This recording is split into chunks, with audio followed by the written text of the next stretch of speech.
Jadi bab ke-6 ini menceritakan tentang ketabahan Abu Bakar radhiyallahu an. Ketika Rasulullah SAW wafat, Abu Bakar sedang berada di luar kota Madinah. Rasulullah wafat di Madinah, lahir di Mekah, wafat di Madinah. Falamma balahul khabar, ketika sampai khabar itu kepada Abu Bakar, lalu Abu Bakar pulang, kemudian melihat para manusia sedang bersedih, yang sesedih-sedihnya. Lalu Abu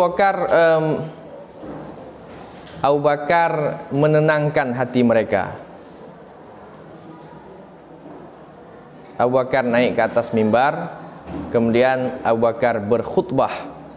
Dalam khutbah itu Abu Bakar mengajak bersabar. Jadi kesedihan yang dirasakan oleh para sahabat itu enggak bisa menerima kenyataan rasa-rasanya. Bahkan Umar bin Khattab bilang, Rasulullah tidak wafat. Siapa yang bilang Rasulullah wafat, akan saya tebas. Siapa yang bilang Rasulullah wafat, akan saya tebas. Ini adalah kalimat Umar bin Khattab karena saking tidak bisa menerimanya perpisahan dengan Rasulullah. Tidak bisa menerima kenyataan. Sulit sekali. Berat sekali bagi Sayyidina Umar. Lalu Umar pun berkata, Rasulullah sebenarnya tidak wafat, tapi Rasulullah hanya pergi sebentar. Pergi sebentar sebagaimana perginya Nabi Musa ke Bukit Tursina menerima wahyu selama 44 hari, selama 40 hari. Nanti setelah dari 40 hari itu pulang lagi bersama kita. Lalu datang Abu Bakar, sadar, Umar sadar, sesungguhnya Rasulullah sudah wafat. Jadi yang menyadarkan Umar itu adalah Abu Bakar. Lalu Abu Bakar dalam mimbarnya juga berkata, man kana ya'budu Muhammad fa inna Muhammad qad mata. Siapa yang menyembah Muhammad, sesungguhnya Nabi Muhammad sudah wafat. Karena ada sebagian di antara mereka ketika Rasulullah wafat itu ingin kembali pada akidah semula. Saking nggak tahu cara terima kenyataannya. Ayo kita balik seperti semula dulu. Rasulullah sudah tak ada. Ayo kita suku-suku dulu, suku Aus, suku Khazraj misalnya. Itu sudah ingin kembali kayak masa lalu, perang suku dan hidup masa jahiliyah dulu. Inilah Abu Bakar menyadarkan itu. Man kana ya'budu Muhammad fa inna Muhammad qad mata. Barang siapa yang menyembah Nabi Muhammad, sesungguhnya Nabi Muhammad sudah wafat. Wa man kana ya'budullah, dan siapa yang menyembah Allah, fa innallaha hayyul la yamut. Sesungguhnya Allah itu maha hidup dan tiada mati.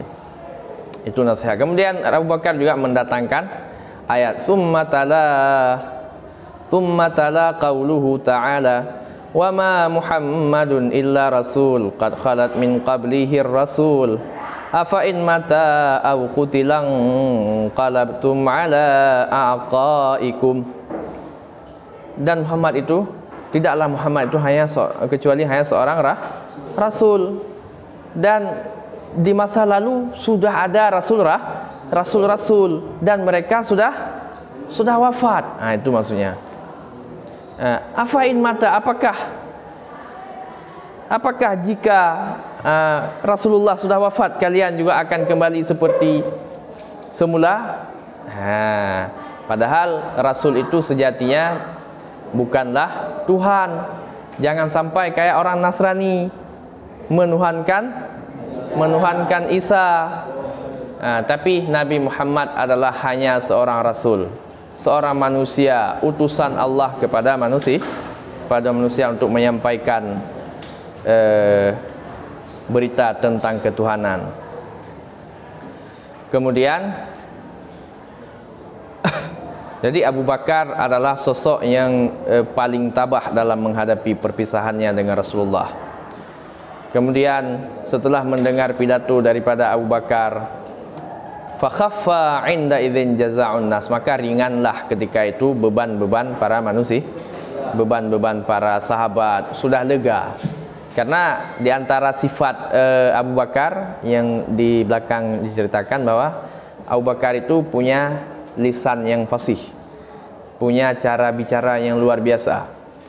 Nah, kemudian kalau udah Abu Bakarnya nasihatin orang, udah nyaman, udah lega itu.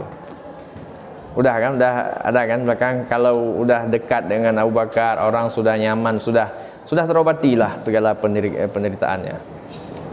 Wattakhadhu Abu Bakrin qudwatan fis sabri was sabat. Dan masyarakat masa itu menjadikan Abu Bakar itu sebagai sosok untuk mereka bersabar. Bagaimana tidak? Orang mengatakan, lihat, yang paling dekat dengan Rasulullah adalah Abu Bakar, tapi bagaimana tabah Abu Bakar? Ya kan? Ya kan, sahabat yang lain dekat, tapi tidak ada yang lebih dekat dari Abu Bakar. Abu Bakar yang menemani Rasulullah saat hijrah dalam Gua Sur, mati-matian. Makna mati-matian, kalau ditemu dua-dua habis. Nah, dipatok ular lagi Abu Bakar dalam Gua Sur. Gimana